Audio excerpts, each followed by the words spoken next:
Yeah, Sando's a godfather to my eldest son, Jet, so very close mates and always will be. I've been rapt to see his success early this year, but I'm hoping to put a dent in it this weekend.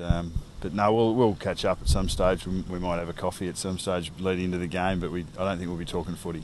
Yeah, look, I think any fair-minded person, would have thought that there was going to be a spike in their performance, given I suppose the fitness of their list, the skill of their list.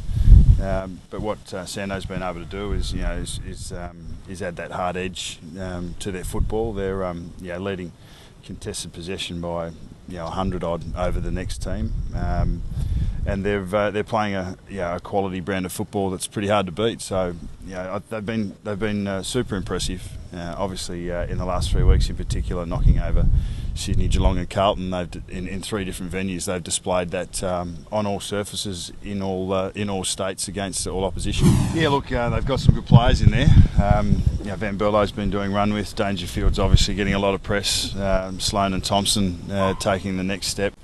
And they really are developing a depth with their high forwards coming in through those roles as well. So we'd like to think that we've got a lot of depth in our midfield. We won't have a couple of our what you might have classed A-grade players at the beginning of the season, but we believe that Steele Sidebottom, Dane Beams have stepped up. Sherrod Wellingham's playing an important role for us at the moment, and Jared Blair sort of there to support Scott Pendlebury and Dale Thomas. So we've got a depth of talent there as well. It's going to be there's going to be 2 Bulls button heads, and I think it'll be a fairly tight contest. Well, in previous years he's played full forward or a half forward flank, but he's become a bona fide inside mid now. So his form is such he's pretty hard to stop. We'll have a look at that over match committee the next couple of days. But he's an excitement machine. He's great to watch when you're a passive observer. But I hope he doesn't do what he has been doing on Saturday night. No, Taz isn't right to go. He's back. He played his first game back at VFL, and we'll give him a couple more runs and a couple more full weeks of training before we pull the trigger on Taz. Look, he's had some very strong games, and he's had some poor games. And last week he was beaten in a couple of one-on-ones, which happens to defenders every now and then. There seems to be a lot of focus on he and Trav at the moment in particular. But they're part of a team at the moment that are playing pretty well for each other. They're playing the roles that we're asking them to play, and I've got no doubt that whilst they may have been leaning on their teammates to get us over the line at times in previous weeks, that it'll be their turn soon enough. Yeah, look, we love travelling. It really is as a club, as well documented, we don't do it that often. 4 or 5 times a season. They come at regular intervals so that they break the season up for us. It gives us a different preparation, a different feel. The 25 players that go away get some downtime socially together, which is not always the case when you're in the day-to-day sort of around the Westpac Centre. So it actually provides a bit of a spark to the way we prepare, and the players look forward to it. So this week's no different. We believe that our contested ball's been pretty good, that our defence is building, and that probably offensively that we haven't been as sharp as we would have liked to have been. Can't question the effort and the resolve of the players over for the most part over the 8 weeks.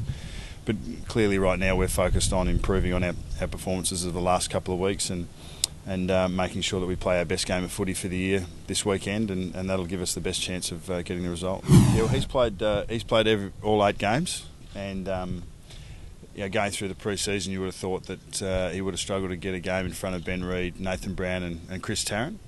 And the 3 of those guys have played 10 games between them, and out of those 10 games, 4 have been have resulted in injuries early in the game.